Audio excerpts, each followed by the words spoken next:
তবে পদ্ধতি একটাই, নিচের অংশে পানি থাকবে সাবান পানি, এবং দুটো ছিদ্র রাখতে হবে যাতে এই পোকাগুলো ভিতরে আসে এই তাবিজটার গ্রানের কারণে, তখন কিন্তু এসে এখানে মারা যাবে। হ্যাঁ, আসসালামু আলাইকুম ভিউয়ার্স। তো আপনারা অনেকেই জানেন যে আমি অ্যাকুয়াফনিক্সের এই বাগানটা করতেছি।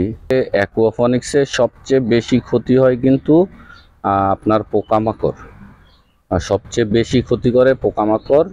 না হয় কিন্তু সবাই কিন্তু অ্যাকুয়াফনিক্সের বাগান করতে পারতো। হ্যাঁ, অনেক ভাই কিন্তু অ্যাকুয়াফনিক্সের বাগান করছে বাট বন্ধ করে দিছে, কারণ পোকামাকড়ের আক্রমণের কারণ। আমার বাগানটা কিন্তু আমি আস্তে আস্তে চালিয়ে যাচ্ছি, তো এখানে আমি পোকামাকড় নিয়ন্ত্রণ করি, আবার সময় না পাইলে কিন্তু পোকামাকড় নিয়ন্ত্রণ করি না। তো আপনারা অনেকেই জানেন যে অ্যাকুয়াফনিক্সের বাগানে কিন্তু রাসায়নিক কীটনাশক ব্যবহার করা হয় না। এগুলো হচ্ছে আমার মাছ।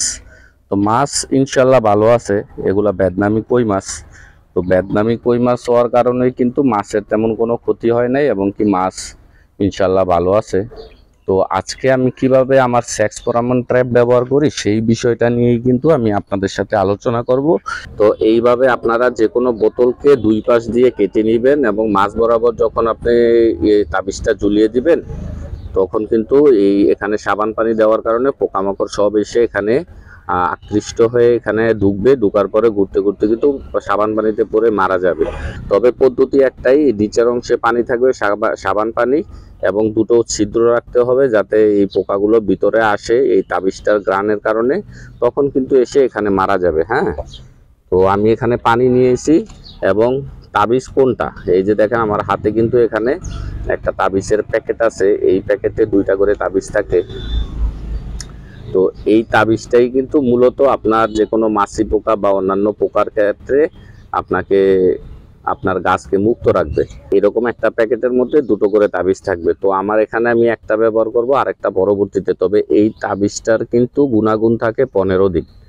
যদিও 15 দিন বলে, আসলে 10 দিন পর পর এটা চেঞ্জ করাই ভালো, কারণ আমার মনে হয় 10 দিনের বেশি থাকে না গুণাগুণগুলা। তো এখানে 2টা তাবিজ দেখতেছেন, একটা তাবিজ আমি আজকে ব্যবহার করব। দেখতেছেন এটা হচ্ছে ডিটারজেন্ট পাউডার। হ্যাঁ, তো নিচের যে পানিটা আছে এই পানিটার মধ্যে ডিটারজেন্ট পাউডারটা দিয়ে মিক্স করে দিব। তো এতটুকু পরিমাণে পাউডার নিয়ে এই পানিতে এইভাবে দিয়ে দিলেন।